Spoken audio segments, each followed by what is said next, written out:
Welcome everyone to another SlabStox Live here on Monday at 6 p.m. Eastern Time. My name is Aaron, one of your hosts, joined by Nate as always, and we are here to talk about the sports car market cycles and I guess which cycle we're in right now and which sports are the best buy and which sports are the best to sell. Because I kind of think at this point, while you would think that everyone has it figured out, I still don't think it's the case. Nate, remember last year when we were like, "Oh, baseball got hot in November, December, and January, which is earlier than normal." Well, the same thing happened this year again. And you kind of think that it's just odd that this stuff constantly happens. And maybe that's because we weren't sitting here buying loads and loads of baseball cards, right? Like, and people are acting like us. And then now that baseball's high, it's like, oh, that Wander Franco, this, that, and everything. But Yep. that's just how it goes, right? And I guess that's why we're here to talk about today, to kind of look at the data, figure out what's going on, and see what different deductions we can make tonight. And hopefully, you all, as we go throughout the stream, can help us add into this discussion and give your thoughts too, because I don't think that this is as cut and dry as it seems, if that makes sense. And I think that some things aren't though. Nate, how you doing tonight? Good. I like how you pull that Juan Soto Red? red there. Yeah, I know you like that. 25, right? Good stuff. It's about 25, which is very visually appealing card there. Yeah, Very it's visually appealing. so good. East Coast Card Collector, what's up, dude? How we doing? Good to see you. Manuel says, "Hey guys, hope you got some sleep, Aaron." Dude, Nate, this was one of the toughest wake ups I've ever had. Like going 30 plus straight hours being awake and then only sleeping for 4 hours, waking up at 2 a.m. and then sleeping for another like 4 to 5 hours. Bro, it was so hard to wake up this morning. I've never delayed an alarm so much in my life. It was ridiculous. I was It wondering was about that because you got in 10 a.m. in the morning, right? well, it ended up being like 11:30 because the flight got delayed. And But then you had to yeah, wait for your baggage for a long time. So like you weren't. I mean, it was already midday there by the time you would have yeah. gotten, or almost nighttime by the time you got your bags. No, yeah, I was literally up for over 30 straight hours, and because I can't sleep on a plane, especially when the person in front of me reclines their seat all the way back, Oh, and my big knees are, bro. ugh. It should be illegal to recline seats all the way back if the person sitting behind you is over 6 feet tall. And I couldn't even open my computer barely to get the email scheduled, It which should I be had to pay for the illegal. Wi-Fi too. It should be illegal to recline your seat because I don't know what it is, but every time I'm on a plane, it's like every other person in my row has somebody that keeps their straight seat or their seat straight up, and then the person that's in front of me, you know what? I'm just going to recline this bad boy, and all of a sudden the TV screen shifts when you're trying to watch a movie or something. Oh, so frustrating. So I Well, feel let that it be known. pain, but not quite the pain of being 6'4" and having your knees get jammed into. Yeah, yeah, no. So there was no sleep to be had. But here we are. We're live and got to go see. I'll talk about it a little bit. But what's up, Michael Brown and Rob? What's up, Robert? Astroworld Sports is here. That's awesome to see. You see a little Juan Soto action. We got a little baseball to talk about to start, so it's a good thing you're here. Because I thought it'd be fun to start off tonight's conversation. Nothing to do with the different cycles of sports and sports cards, or anything, or not to start with the PWCC weekly auction recap. We're going to start with this. 2022 Top Series 1 Wander Franco. So clearly, Series 1 released. I talked about it last week in the Weekly Slab. Nate talked about it in his Dinging Corners podcast on Friday with Jimbo. Shout out to Nate and Jimbo, by the way. Check out Dinging Corners on Spotify and Apple Podcasts on the SlabStox Podcast Network. It is back in full force. And Nate, would we say better than ever? I would say better than ever. Two baseball minds is always better than one. That's what I say. Excuse me. Yep, and that's definitely not what the weekly slab is. So everyone check out Dating Corners. And here we go. So the first Wander Franco PSA 10 got listed on eBay. First ever graded is at $610 after that was like 17 hours. Now this card is currently at $1,250 ending tonight. And there No way we it gets ask people, paid for. what I can't see getting paid for either. We asked people what's the true value, this and that. And then on the right side here, I just posted this a few hours ago. This was a post that resulted from last night's PWCC auction. This Wander Franco Bowman Chrome Auto PSA 1010 sold for $10,200. That's up 122% since October. Now, that's a huge gain. Obviously, baseball's gone hot over the last 5 months, but that's a massive gain. I think it has a lot to do with the 2022 Series 1 release. And in 2022 Top Series 1, there's an estimated 700,000 plus Wander Franco rookies produced, which is an Does insane that include amount. all parallels? Or No, that's just base. That's just base, Nate. Cool. I'm pretty sure it's just base. Scotty B, and I'm gonna show him on the next slide. He put up a YouTube video, and he was breaking down between hobby boxes, well, I guess we can go to the next slide.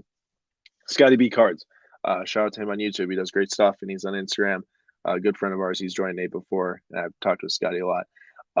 He broke down the difference between hobby boxes, hobby jumbo boxes, retail products, complete set boxes, and complete team sets.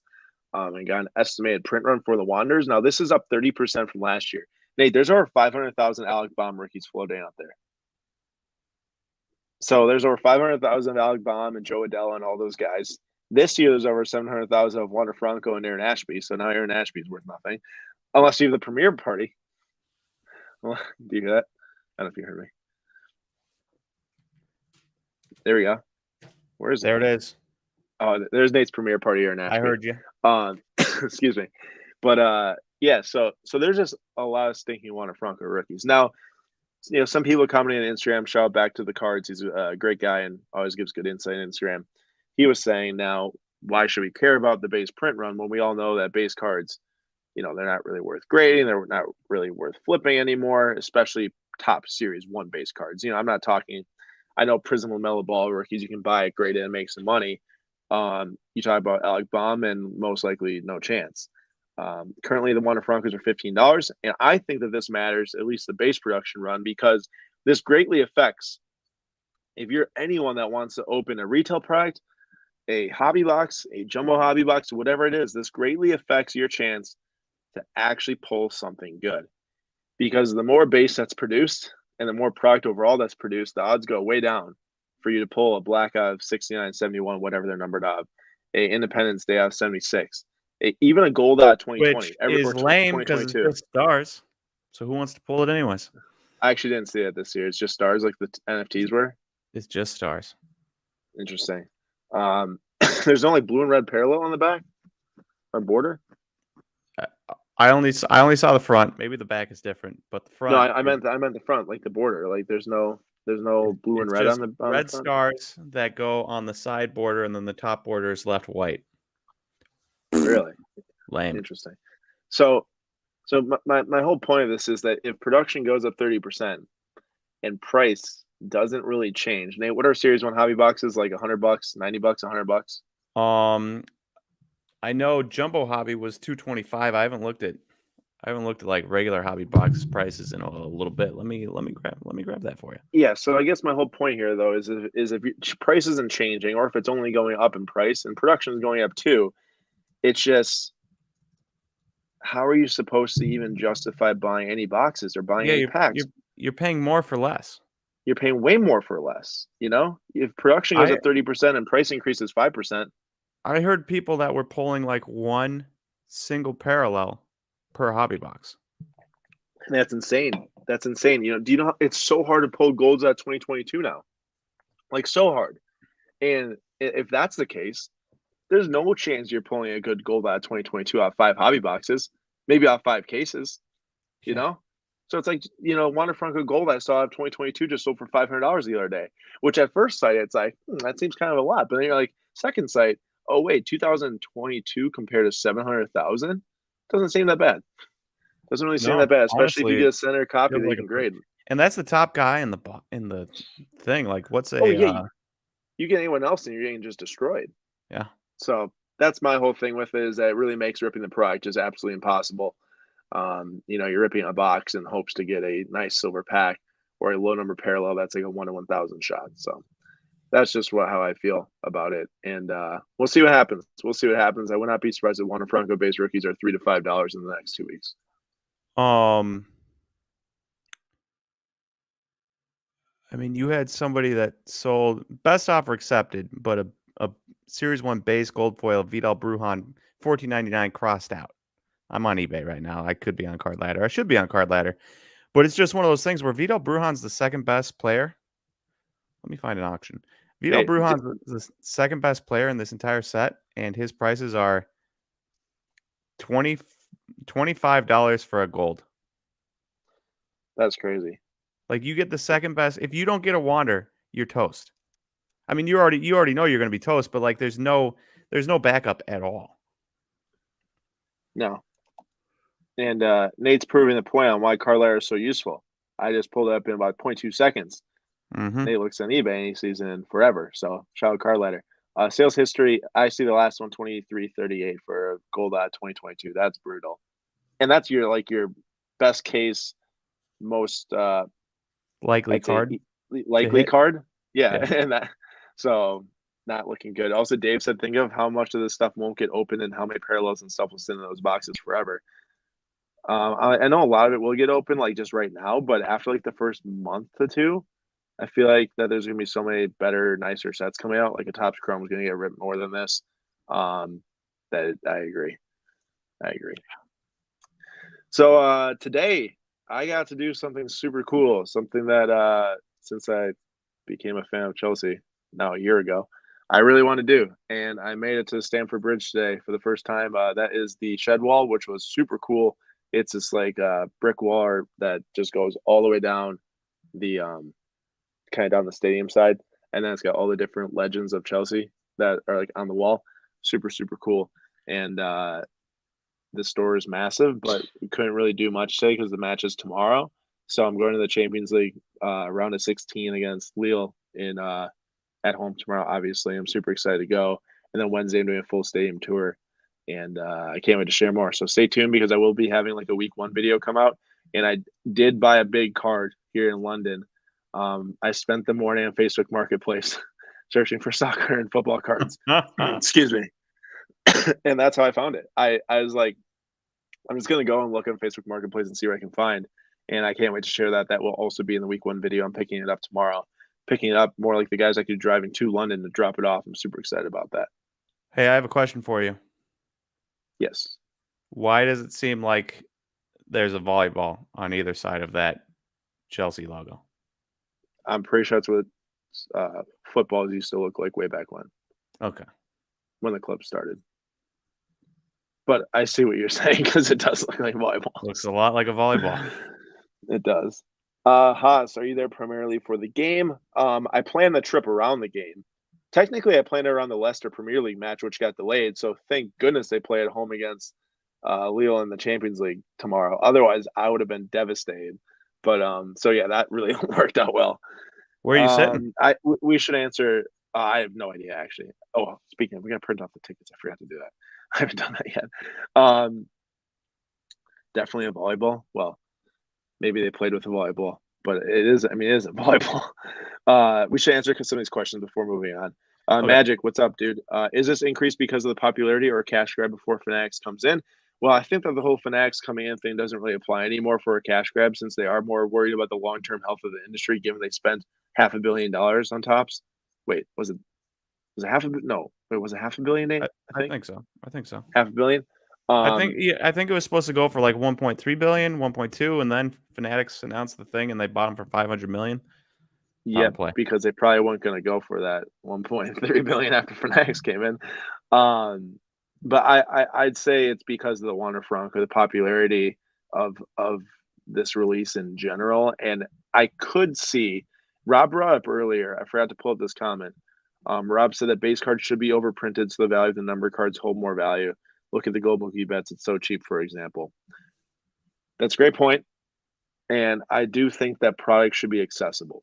And I think that that's a reason why they do it because this is kind of like their main, just send it out there release. You know, I don't think that they'll do this with the Topps Chrome. I'm sure they'll print a lot. 700K, doubtful. We'll see though. We'll figure out in the future. Hey, it is up to 1625. That Franco PSA 10. And crazy.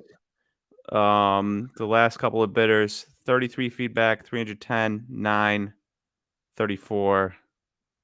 542, 1. We'll see. We'll see if Chris it gets paid for. Remember, it is the first ever graded by PSA, so I'm sure that someone out there wants a novelty of that. Woo! I mean, $1,600 novelty. I'm not sure. See, I don't think it comes with I don't think it comes with like a certificate that says first ever graded. So there's going to be 700,000. There's going to be another like 50,000 graded, and nobody's going to care. Technically, Nate, there is a certificate. It's not in paper, but PSA did post on Instagram, the first one that went through the grading room. What's the last 3 of the cert? Let me pull that up for you. Oh, you exit already? I just have to click on the picture. Sorry. 766. Yeah, that's the one that's on eBay. Okay. Or not, I'm sorry, I meant on PSA's Instagram page. So a little different, but still, I get what you're saying. It's not like that's on the back of the card or something, or like a little sticker on the back or whatever. I also think that's kind of weird. You're not getting like a diploma encased or like a Packers owner stock thing in a frame that you can put right next to it, I guess is what I'm saying. Right. And also Dave's right. The Wonder Franco first Bowman Chrome pop is stupid high. It is over 10,000. That's why you go for the Bowman Chrome Mojo, am I right? Nate, all about those mojos. 3,000. And for like the Bowman Chrome PSA 10s, it's interesting to see how those will do with now his like other rookie cards coming out, because before that was like the only frequently traded card of him. And now there's going to be many frequently traded cards of Wonder Franco. So it'll be very intriguing to watch that. But we got to move on. Otherwise, we're going to spend all live stream talking about Wonder Franco. Last night's PWCC weekly auction number 5. Is there a problem with that? There is one. It's going to be midnight here pretty soon. Okay. I'm okay talking. Just let it be known to everyone else that I'm okay talking Wander Franco for an hour. I don't know if half our live stream viewers would like that too. We got Johnny Moore, PSA 10, in last night's weekly auction number 5 through PWCC, ended for $84,000, which I've never heard of this guy before last night. And Jeff Malone also ended for $25,000 nearly as a PSA 10. As Nate pointed out last night in our stream, these two are the only PSA 10s in the 1986 Fleer set that have a pop in the 60s. Clearly, there are set chasers that were battling out for these because it's just unbelievable to see these sell for that much. But I have not much more to say other than that. If you're in the chat and you know who Johnny Moore or Jeff Malone was before right now, please write something in there and let us know, because I want to know how many people actually know who those two guys are before it just showed up on the screen, or if you were watching last night, because I would venture to guess maybe only ones that were fans of the Spurs or the Bullets back in the 80s. Next one is Ronaldo Red Wave Auto out of 5 PSA 9. So for 4,320, and Nate found us a Prism Matchup Silver PSA 9 of Ronaldo and Messi that sold for 4.9K, which is $600 higher, which I can't believe. The Messi and Ronaldo, while it's a silver and it's not printed like 2018 or 2019 Prism Silver basketball rookies, there's still like 85 of these things graded, 50 PSA 9s. While that's rare, that's not an out of 5 auto of one of the best players of all time. And an amazing looking card too. It's out of 5. I pulled. No, really? Red Wave's out of 5. I thought it was out of 10 when I pulled it, and then it's out of 5. So Nate, I just can't. That one is crazy to me. If you're in the chat right now and you see this, let us know. Like, can you justify this? I understand Messi and Ronaldo are on the same card, but they're also photoshopped onto the same card. It's not as if they're playing against each other like in 2011. That one, I think it's a sticker that sold for like 20 grand where they're actually on the same card. Jeff is Carl's brother. I actually did not know that. And the Johnny is a short print. So that would make sense why there's only 67 PSA 10s or 64. I don't remember which was which. And then the Jeff Malone, there's also like very similar, like 67 versus 64, like you said. But that's a huge price difference there, like massive price difference, obviously. A little fun one here from last night was a budget one. We got Carl Towns that sold for 138. The last sale of this was actually a year ago for 55. So Towns' market definitely has done well this year compared to last year. Especially when you look at cards that are like, Excalibur Crusade, a nice looking card, not the most desirable a year ago. Now I think it's a little bit more desirable because people are ignoring those base PSA 10s and chasing something like that has a little bit more eye appeal, a little bit more wow factor to it, and just, I think, obviously more rare too. Ben Simmons, 138 for his 8.5 BGS checkerboard print line through it. The last raw sold for 132. There's really been no movement in that card unless you would like to say that the raws should be worth way more than BGS 8.5, which it probably is. And not much to say there other than it could be a good buy, I guess, if the Nets start performing. This one's intriguing to me. Nate, I don't know your thoughts on this, but Herbert, this is the crossover NT insert patch auto at 25 BGS 9.5, so for 9.3K last night.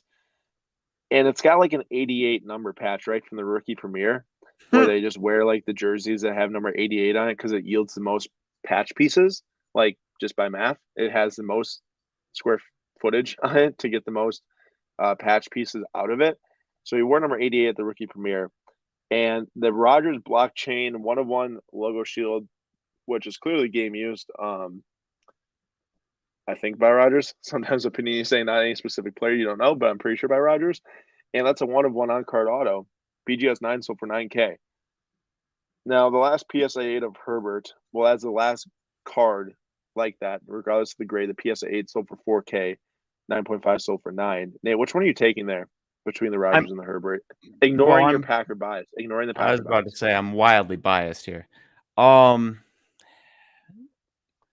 on one hand, the Herbert's a rookie, right? But it's not his true RPA by any means. On the other hand, you have a 1-of-1 logo shield of Rogers. So non-rookie. But also not pack issued either, though. That's a blockchain card. Not pack issued. It's true. Well, I guess it depends on if I'm looking to collect one, I'm buying the Rogers. If I'm looking for profit in the future, I'd buy the Herbert. Gotcha. I think what a lot of people would say. Let us know, everyone who's watching right now. Would you rather have that Herbert or the Rogers in your collection? Definitely interesting. And if you're wondering what the crossover comes from, this is a remake of the 2010 National Treasures basketball rookie patch autos. So that's how they looked back in 2010 for Paul George, DeMarcus Cousins, and John Wall.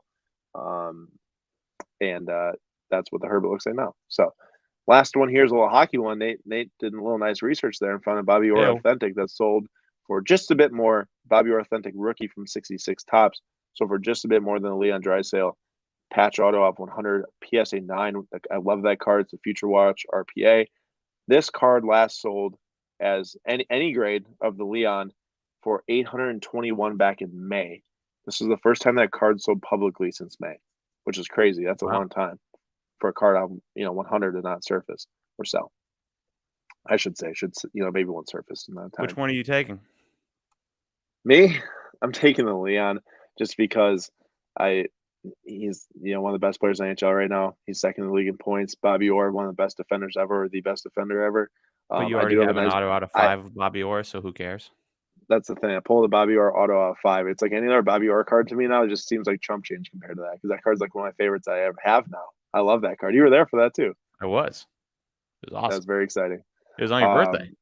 It wasn't my birthday. 21st birthday. Great memory.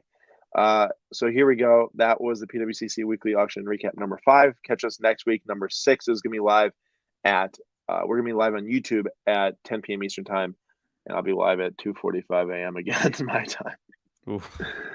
Now moving on to the main segment of the live show, we are going to be talking about the data from the different sports and which cycle we're in right now, / which sport would be the best buy possibly, and which sport would be possibly the best to sell. Now, we're going to walk through these numbers here, and these are all going to be the sport indexes from Card Ladder over the last 6 months, 3 months, and 1 month. Correct, Nate? Correct. 6 months, 3 months, and 1 month. Now, we're just going to walk through this and talk through the numbers, and then after we walk through all these indexes, we'll talk about the indexes and what they mean, because I think sometimes they can just be taken for stuff that they're not, and I just kind of want to give my thoughts on it. So, in the last 6 months, the basketball index on Card Ladder, which includes 11,653 cards, it's all the different cards that Card Ladder tracks, is up nearly 13% in the last 6 months. Baseball in the last 6 months is also up 13% in the same amount of time, but there's only 3,471. So to move the needle, it could just take a lot less because there's just less cards. Football in the last 6 months is up 40%, so significantly more. And you can see a lot of that bump came right around early 2022. Yeah, playoff time. There was a bump in October-ish, just one little bump though. That might have been like one massive sale of like a Brady I'm expecting there. And that just drove it up to plus 40% now. Soccer in the last 6 months. This one's interesting. Plus 62%. Now, if you think about this, there's like 2 big bumps here. One right here, the week between November 7th and November 14th, and the week right here between the 7th of February and the 14th of February. Now, if you think about this most recent bump in the soccer index, We had a Pele that set an all-time high soccer sale for 1.33 million that I know was added to card ladder in this index. Now, back in November, if you asked me, hey, Aaron, why did this thing move up so much in this 1 week? My memory is failing me, but I venture to say it's another Pele sale, if I had to make a guess. Either that or a massive Messi or something like that. So that's what we have for the last 6 months for those three. Soccer the most at plus 62%, 40% for football. But only and then 743 cards. I don't know if you pointed that out. Thank you. Thank you. I did not point that out for soccer. Only 743 cards, which is why this one could shift so much based off of like a $1.33 million sale. Now, in basketball, in the last 3 months, it's up 4.5%. Baseball is up 9%. And I think that that's pretty visible, right? Like, we've been feeling a lot of baseball heat in the last 3 months. And football has been up 16% in the last 3 months. Soccer is also up 16% in the last 3 months, virtually mirroring it. Now, keep in mind, this is pretty darn flat up until November 14th when we had a $1.33 million sale. And then in the last month, basketball is up 0.6%. Baseball is up 5.6%, round up to 6%. Football is up 12%, and soccer is up 13%. Now, before moving on, I am really curious if you remove that Pele sale, because soccer seems like it's right there with football as the top trender going into today. But if you remove that Pele sale, would it be anywhere close to any of the other sports? That's a great question. No, I don't think so. I think if you remove the Pele sale, this is going to be like plus 2% in the last 3 months, right here specifically. Soccer is doing well. Don't get me wrong. Like, people are buying it. The World Cup's coming in November, but not plus 13% in the last month. Well, without a $1.33 million sale. Now, I will say that $1.33 million sale probably has to do with some cards gaining some value, like some other Pele cards. But I don't think that card ladder tracks enough Pele random cards like we saw last night, right, Nate? Those 1964s are selling for $1,000 There were today. so many random Peles. Right, like, I don't think they're tracking all those in this index because there's only 743 cards. That includes all players, all years, all everything.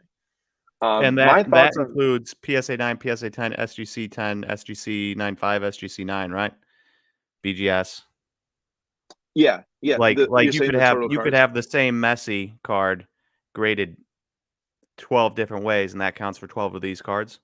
Correct. I'm 99% sure about that. Okay. Because it's each individual entry in the card ladder. So this is my thought on the indexes in general.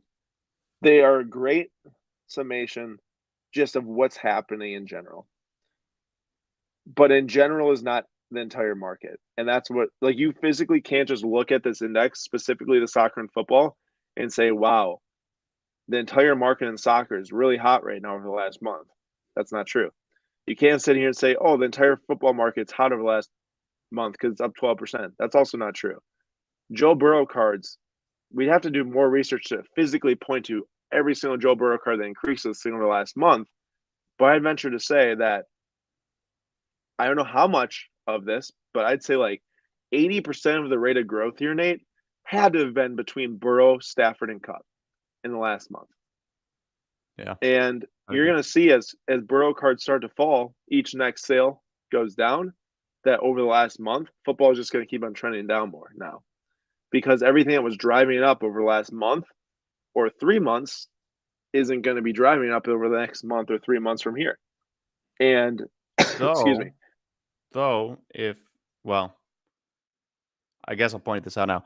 If it continues the trend like we see in baseball, where the baseball season ends, you get like 2-3 weeks, a month off, and then all of a sudden prices start spiking back up again. It might not be that big of a drop if, the Herberts and the Dak Prescotts of the world start spiking back up while Burrow is dropping. Yeah. No, I mean, that's a good point too. And also, I don't mean to take away from what the football market's done. I mean, the football market has done really well this year, I think. And I think a large part of that has to do with sports betting and the attention on football in general. It feels like it's kind of bounced back from where it was 2 years ago. Just, I feel like that football was not really that exciting, especially in the card market 2 years ago. I think today it's a lot different. But I still think so much of it, like this specific thing we're looking at on the screen right now, the football card index moving up 16% is caused by Joe Burrow, Stafford, and Cup. And I think in baseball, this is a much better read where you didn't have that one Honus Wagner sell for 10 million instead of 6 million, and that $4 million outweighs the rest by so much that increases, a crazy percent or something. And the same goes for basketball, where I very much so feel like in the last 3 months, it's pretty justifiable to think that 4.5% has been the rate of growth for the basketball card market in the last 3 months. I think a lot more attention is coming back to basketball with the All-Star break here and now done in the playoffs coming. And that makes sense to me. Soccer doesn't, for obvious reasons that we stay in. Yeah, Nate? Brief sidebar, basketball's dead to me. Why? Bradley Beal and Chris Paul being injured in the last 2 weeks has really torpedoed my fantasy team, so dead to me. Yeah. Well, that's your problem. That's not the basketball market's problem.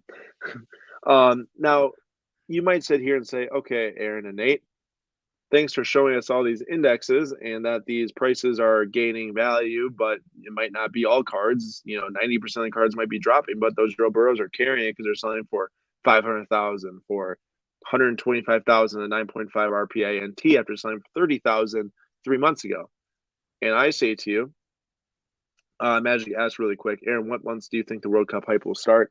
Great question. I think it's going to start in like June, run until about August, and then you're going to kind of start to see prices maybe peak in like September and October. I think you're going to start to see some sell off, and then November you're going to see some players that are playing really well spike too. But overall, I can kind of see hype start around June, run through about October, and then drop down from there. But back to this topic, you say, what should we do to kind of learn more to see how actual markets trend? I talked to Nate and I said, hey, Nate, look into a couple of cards that are like, not like, pop 20,000 Zion or Juan Soto, PSA 10 base cards, but relatively frequently selling cards that have kind of trended up and down over the last year, 2 years. And let's look at them and see what cycles they go up and what cycles they go down. So Nate brought up Anthony Simons here. This is his Prism Silver PSA 10, although PSA the 9. picture here says 9. This isn't a PSA 9. PSA 10s were $350 right now. I can guarantee this is a PSA 10. Oh, I know what happened. I replaced your graph. I went back and grabbed 2 years. I replaced your graph. So I went back and grabbed 2 years, not because I thought that Nate was wrong. I went back and grabbed 2 years of data on the Anthony Simons because I think that with 2021, there was prices that just got so outrageous so fast. I think it's worth looking back 2 years to see how the trend was before last year too, just because I think that they're different years. So for this particular card, Anthony Simons, when the Haas players go into the All-Star break, you see this is back around April 2020. It spikes into November 2020, a lot because of COVID. The bubble happens, the prices drop back down. So that's kind of hard to say like something happened there, right? But then you see going to the next season, prices start to rise again. You had a couple outliers there. Oh no, never mind. Really quick, I'm gonna zoom in. Prices start to rise from when the bubble ended to when the next season came. Then the season came and prices started to dip. Okay, now Anthony Simon starts to play well in the All-Star break back in 2021, and prices go up again. Yay. But guess what? Blazers aren't going anywhere. Simons is sitting behind Lillard and McCollum. His prices go down through the summer. So now they go back down to like $100 during the summer. They kind of sit there. This has to be an outlier up there. I can't really physically see why that would sell for that much. And they sit there all the way until the next season comes. Basketball starts at the end of October and they start to go up to 150. Simons gets some minutes, plays decently well. And then Lillard probably comes back from an injury or McCollum or whatever. And then prices start to dip again. And now that McCollum's traded and Lillard is hurt and he's playing really well, prices have absolutely spiked out of the world. Now that doesn't have anything to do with the market trend overall, but you can kind of look at the last 2 years and say, okay, prices dip when the season's done, prices bounce back when the season comes, and they start to dip when the season starts until said player plays well. And you can see kind of with a lot of players too, Nate, I feel that a player can be playing super hot to start the year, but sometimes his market can't even keep up with that if there's just not demand for it. Now you get a guy like Juan Soto who starts with like probably like 6 home runs in the first month, and it's hitting like 330, and prices will surely probably keep going up.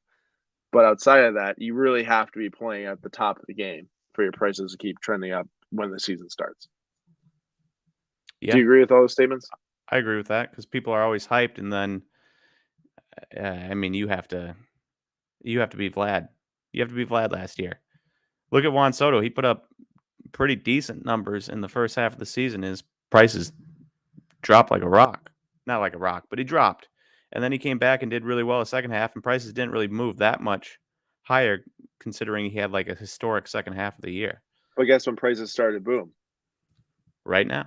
Right now, exactly. And that's a great point that Nate just made because Soto was still one of the best young players, still playing well, not outrageously well, like MVP level well, but he did the second half of the year because that put him into the MVP conversation. And I like that Rob just asked you this. Nate, who's your sleeper pick in MLB that's not a rookie? For example, Yelich, Mookie, Bellinger. Because Vlad last year, not a rookie. People were down on him, but he figured it out. Mm-hmm.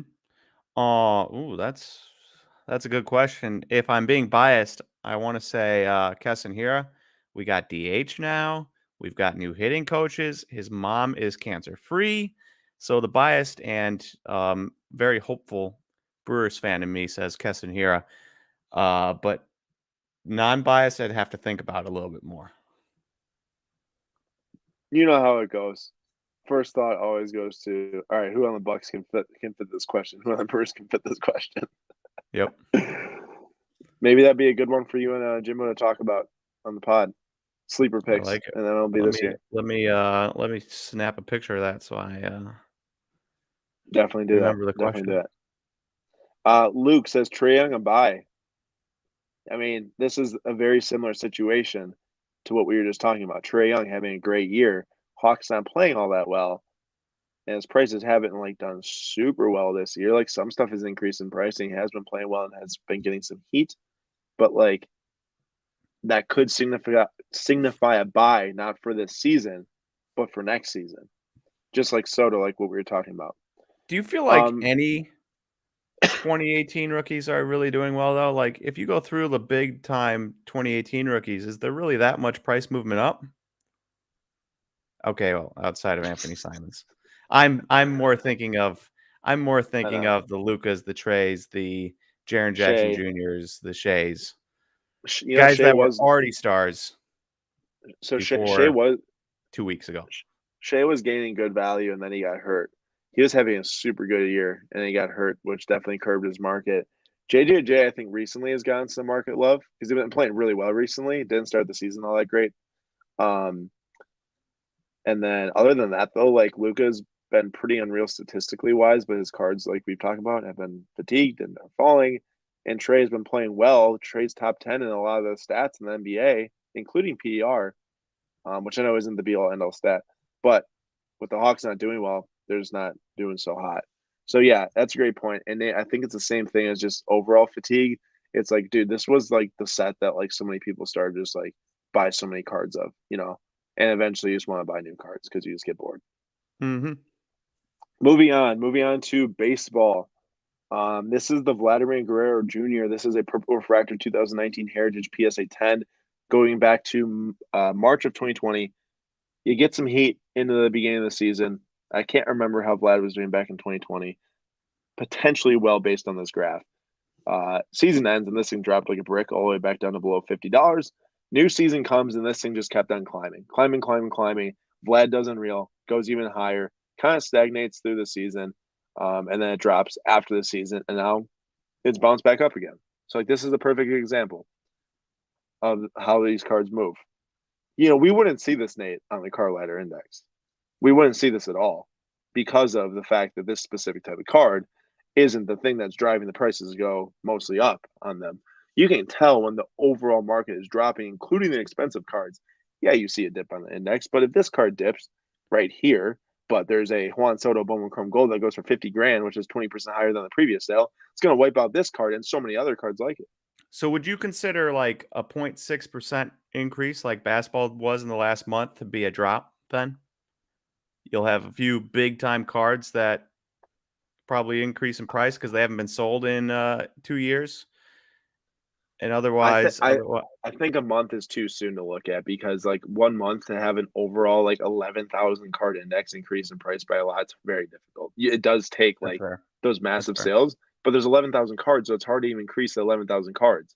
I think if you look at like 3 months and you see like 0.6%, then you're like, yeah, this isn't doing so well. But it's been pretty decent over the last 3 months, like 6%. I think we are saying. Hey, I'm going to answer Nate, this. yeah, Oh, go ahead. I was going to click Was on that it? this one. Same thing here. You guys still high on Jared Kelnick in Seattle? Obviously, we are. He's from Wisconsin. We're from Wisconsin, The but bias. I don't like to look into like 1 month stretches because I've seen a lot of guys have 1 month stretch that is good at the start of a season and then they fade. A 1 month stretch in the middle of the season that is really good and then they fade or they start slow. Like Taylor Youngman. Aaron, you remember Taylor Youngman? Yep, he was You really know, good. really good for a good little bit, and then he stunk. Unieski Betancourt, the second time he was back on the Brewers, super super good. Uh, for like the first month of the season where he hit like 8 home runs or something, and then he stunk.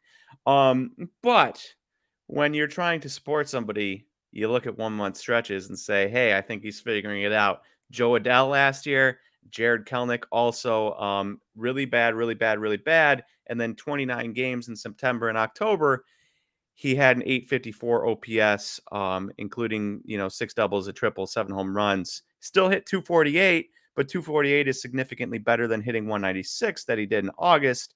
331 on base percentage was significantly better than his 282 from the month before, and a 524 slugging. Obviously, 524 slugging is better than 3 of his months total OPS from the first 3 months of his season. So basically what I'm trying to say is if you like a guy, you look at it 1 month and you say, yeah, he's figuring it out. I'm excited about him next year.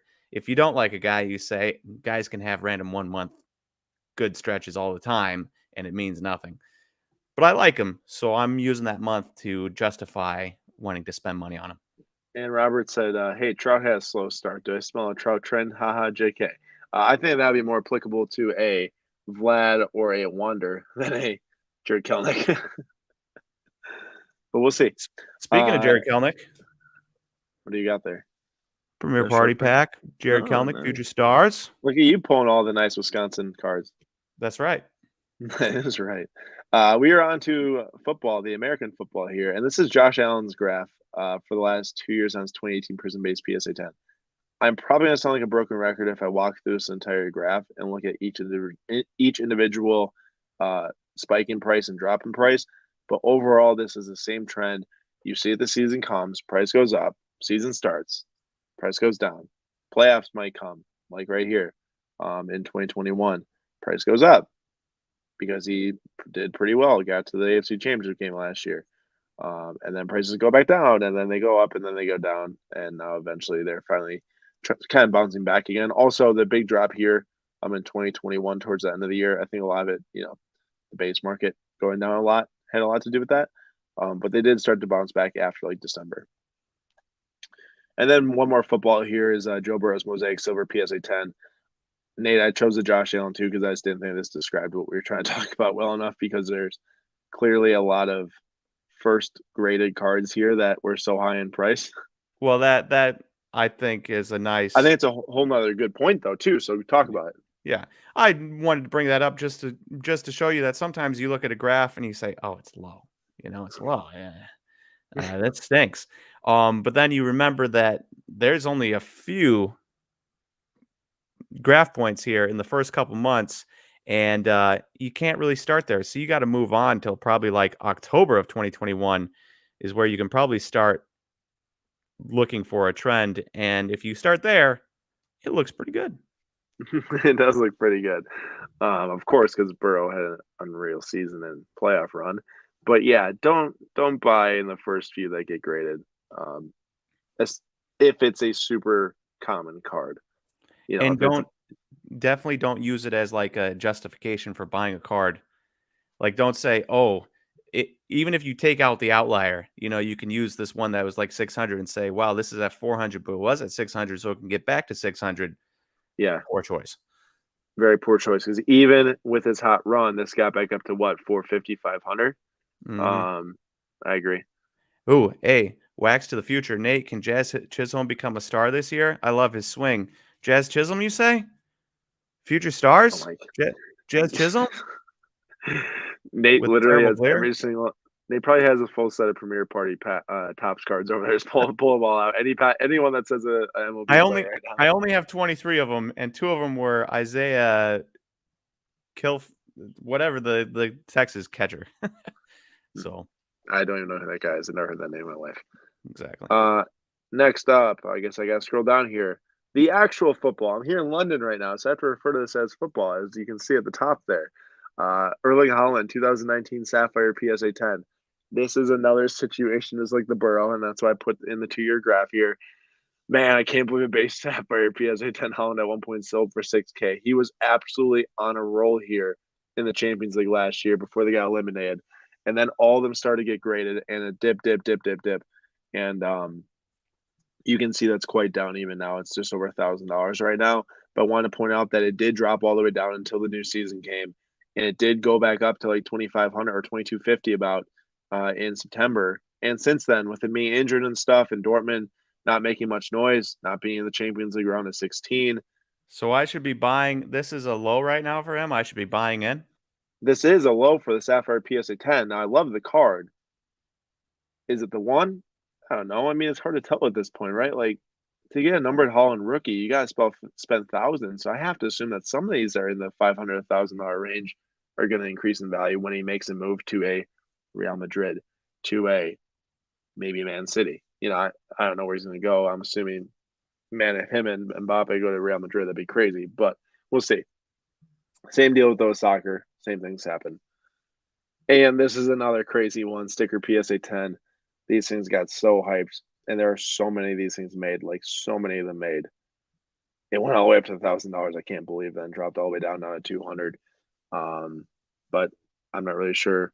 There's not much price rebound here with the season coming, mostly dropping. I think because of the nature of how many of these things were getting graded and just how many are out there in general. Now, do you think that if he does in fact move from PSG next year, that just a move will increase his market, or do you think leaving Messi and Neymar will be a detriment to his card prices? That's a great question. I think it can go either way because I always think having your own team and being the focal point, the star, I very will much agree will with that. will give you more price boost than playing a team with counter stars or I agree with co-stars. that. I agree with that so much. Corey Seager is one of the guys I'm really excited about this year. I, Oh, another I Premier Cardi pack. Oh, I literally hate you so much. Nate's like, I bet you Nate had a sheet before this. How many times can I mention the premiere party in one live stream? I legitimately only have 5 of the Premier Party cards here, and 4 of them worked out, and I didn't even show the Trout who was brought up. Wow, Which you could have even plugged that one. See, you're trying to be nice. which is also like the best card. There's 2 on stinking eBay right now, and somebody's asking for $799 and $750. I mean, I know it's rare, but like, come on.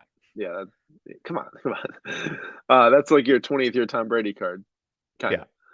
Global asks, do you boys think once PSA fully catches up in their backlog and catches up with their backlog and they offer similar pricing as before, that the market will have a reasonable bounce back?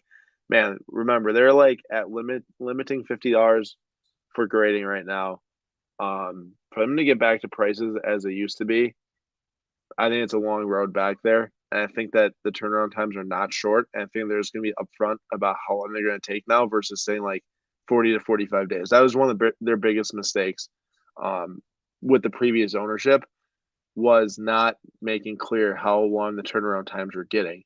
Because people were subbing, like Nate, like me, 40 days. Great.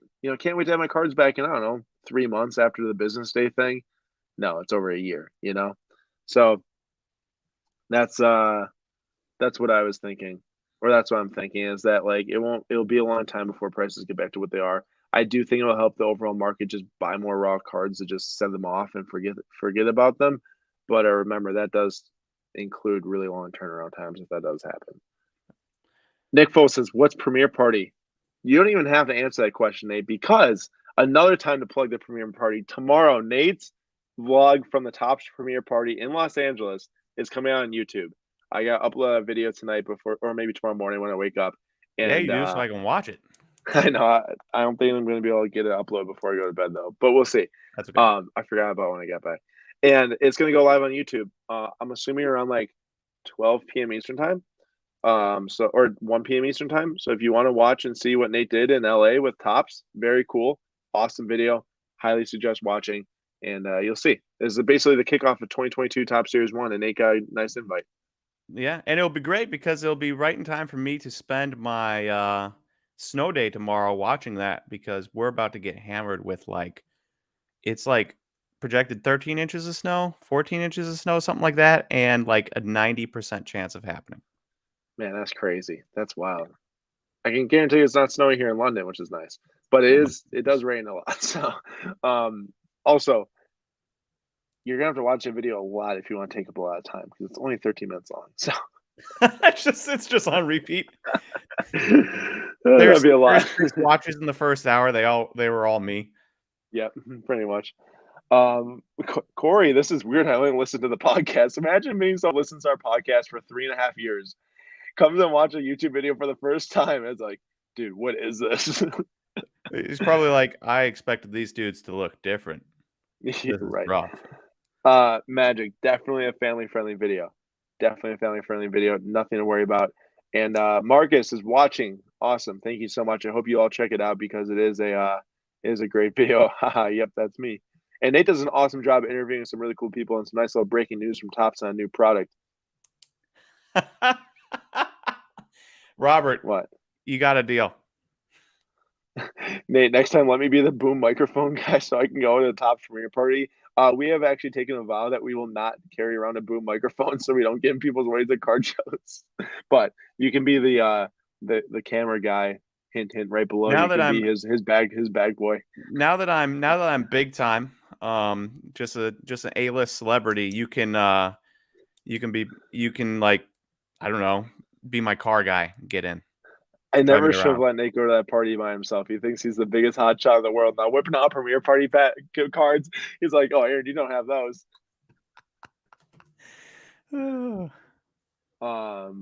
Corey, I have checked out a little bit in the past. It's just there's so many things we do, and so it's so busy that that's one place I haven't really been able to dive into. But that's all we got for the main show right now. I want to point out that Nate is picking up both of our Whatnot streams this week. I should not have screenshot of those times because those are completely wrong. That is my time in London. Ignore the times on the screen. Nate will be live on Wednesday at 6 p.m. Eastern time doing some Topps Chrome and maybe Finest Champions League packs. And then also on Thursday at 5 p.m. Eastern time to do whatever the opposite is. And it'll be fun. So make sure to check out the Whatnot app and join Nate. Excuse me. I'm really happy that Nate's going to be picking up my slack and hopefully get some big hits.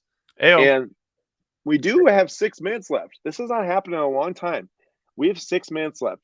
Submit any question that you want, and we'll answer as many as we can in the next few minutes here because it is 11:55 p.m.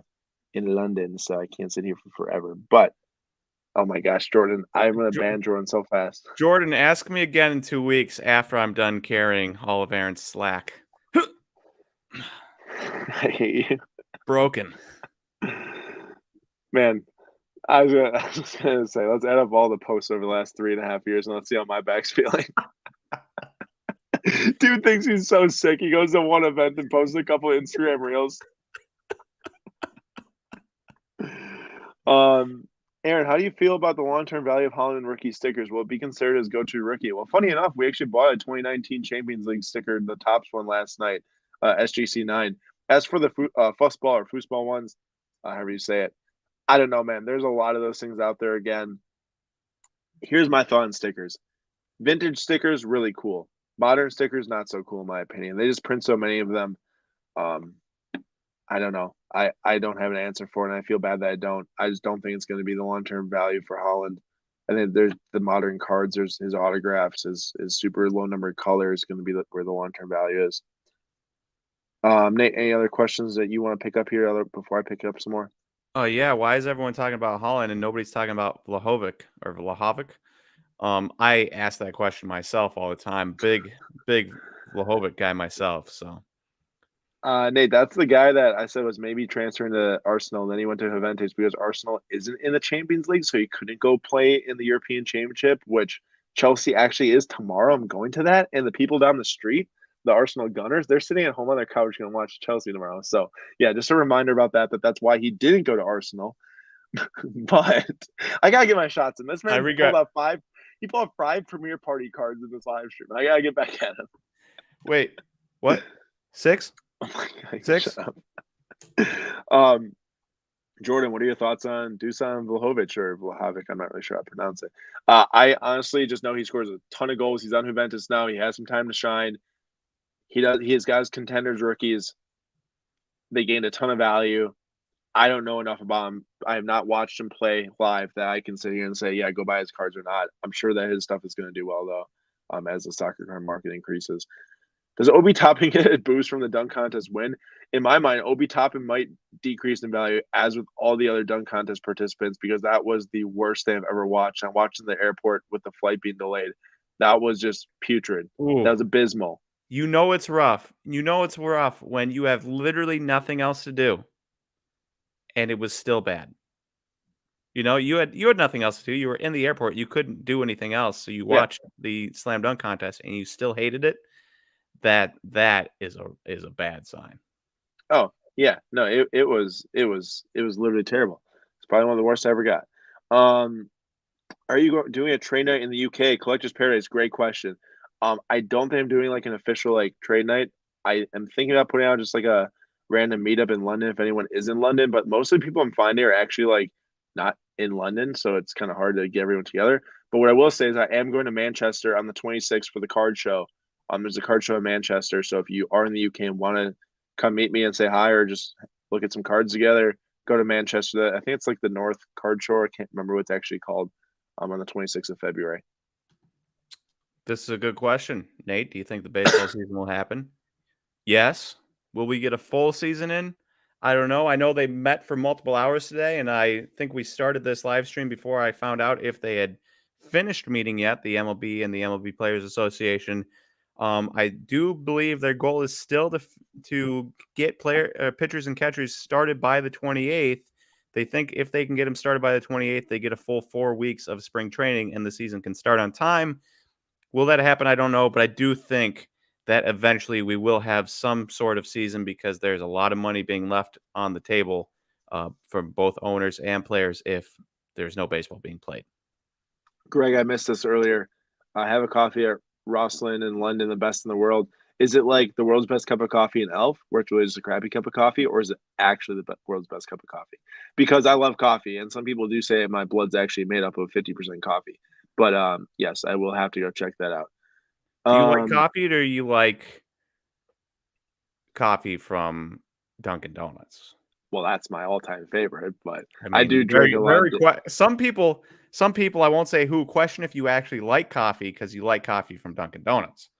Dude, you're just a moron who tried their donuts when you were 10 and thought that they're inferior to like a Krispy Kreme or like a National Or to Bakery. literally any donut in the history of the world. Dude, I'm not disagreeing with you. I agree. Their donuts are not that good. I've had donuts better at every single place I've ever been. But their coffee, which is now I think what they market the most, is super good. Oh, TM cards. Yes, Nate. you asked that question, then I have a very serious All right. question for you. TM cards. How much? Very serious.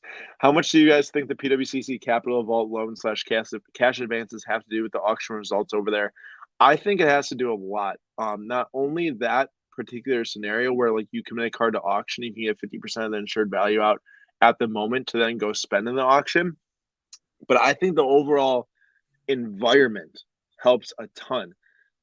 If you can buy a card, transfer it to your vault immediately, list it for sale within like a couple of weeks, and then get 50% of the money out at that time, it's just a very, very good system to constantly be buying, selling, trading cards. I think a lot of people use it and are willing to pay more for certain cards because they can get them in their vault right away. Go ahead, Nate. I wanted to ask you this question, very serious. As a Wisconsin Badger, as a former Wisconsin Badger, what do you have Once to a say Badger, for always your a Badger.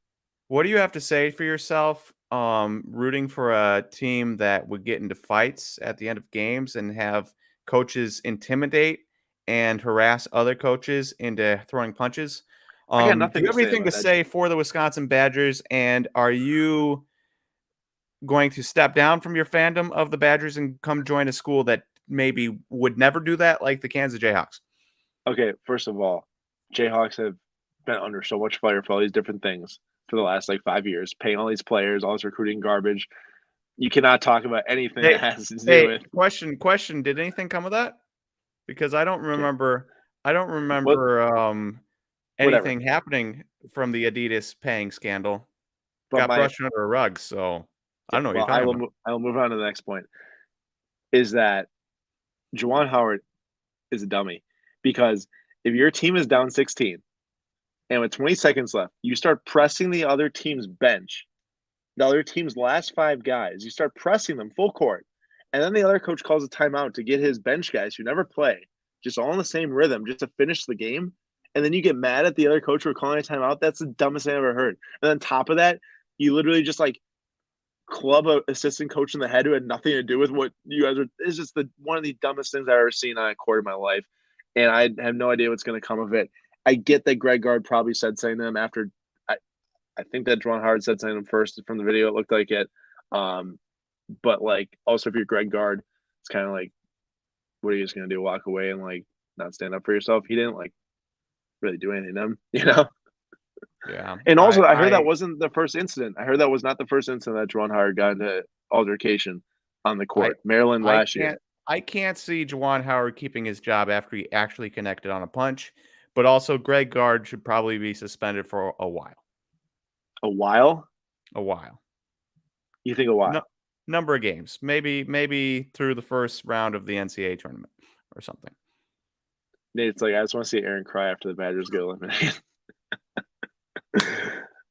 I just wanted to bring that up, but really, it did. I mean, he did kind of get into his face, but also it seemed like Juwan Howard was more of the handsy guy. No pun intended on the punch there, but even when he was in Greg Gard's face, he's pointing at him and and he's stuff. also a 6'9" dude. Yeah, Like, dude, you're just way bigger than Greg Gard, anyways. Like, ridiculous. I know, I know. And also, Michigan's not doing well this year. You can't tell me that they're just a really irritable team right now because they're so. We were just in the Elite Eight or whatever they were in, and now they're doing really bad. And then when you get your players that are like attacking players too because of you, like that's just such a bad look. Super bad look. Also, all jokes aside, this does stink because Juwan Howard has such a good like legacy just in general, and to have this mar it kind of stinks. Um, Magic City suspended for the rest of the season. I just googled it and I don't see that. I don't think they've said anything officially yet on it, unless you see something I don't. But Google isn't showing me any new news over the last like 7 hours. Yeah, well, I mean, I guess that's how we end today's live stream. No, actually, we'll take a um, question from Jordan here. How much Topps Chrome F1 product are you expecting? Are you saying are you expecting me to get in my hands? I'd say like a case of the new Topps Chrome, maybe a little bit more if we can work it, but I can't say for sure. You know, we don't have distributor access, even though some people probably think we do. We don't have manufacturer access. Like I don't order product until it literally comes out. So that's how it goes for us. Um, for Topps F1, though, listen to the weekly slab from last week because I did talk about the paper product that came out. Intrigued to see what the Chrome product does. Nate, anything else for today's live? I feel like that we just ended on a very different note than we were on for most of the stream. But Yeah. Well, I forgot I wanted to bring that up and harass you over Wisconsin getting in fights. Something that oh, here we go. This is gonna be a good one to oh send us yeah, off on. Nate's gonna get let's end on Nate's this. gonna get super riled up here. Derek Jeter or Mike Trout for long-term investment. Well, on one hand, you have Derek Jeter, who's like one of the top like 5 Yankees of all time from a face value standpoint, not talent level, not skill, not wins above replacement, anything like that. But from a face of the franchise, definitely top 5. But Mike Trout, there's going to be an entire generation of people who Mike Trout is by far the best player they'll have ever seen. So I would go with Mike Trout. Even if he doesn't win a playoff series in his entire life, I would still go Mike Trout. Agreed with you. You're gonna get some Yankees fans are gonna say absolutely not. Last question from Greg, because I don't want to deny this. Is there still a young, affordable star in baseball with big upside? The affordable and star and big upside doesn't really show up in the market anymore these days. I mean, 3 fair, years but ago, also Luis Robert. yeah. Okay, Nate does bring up a good point, but is really what's your definition of affordable, right? Is it going and buying a Topps Chrome Refractor PSA 10 for a few $100s, or is it a Bowman Chrome 9.5 or PSA 10 for 4K, or 3K? Yeah, I get it. Nate, you're all on that Luis Robert train though? I mean, I like the upside. There's some risk there. He came back from injury, really kind of changed up how he approach at the plate, started hitting for way more power. Doesn't walk as much, but very interesting. And the type of guy that if he does what he did the last half of the season, he is, a top 10 MLB player.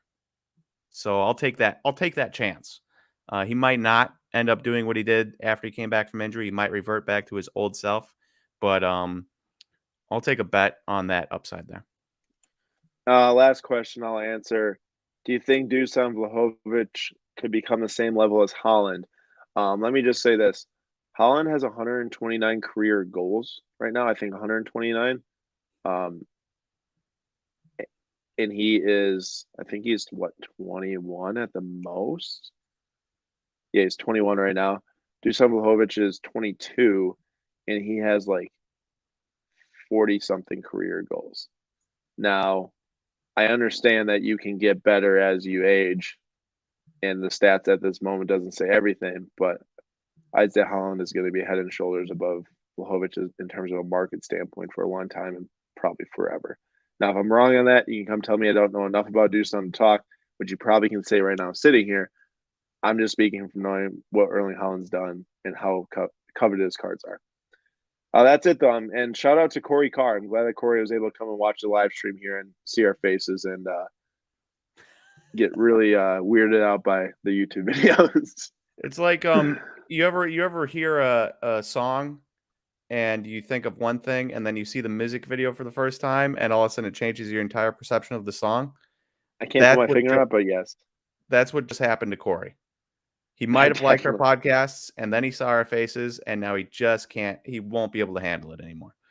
And also shout out to Rob. Rob, thank you so much for coming to the stream too, and I hope that there's enough baseball talk for you. I know Nate did a good job sharing all of his premiere party cards and giving zero value to the audience. Just kidding. Nate did give value to the audience. All right, that's how we're going to shut it down.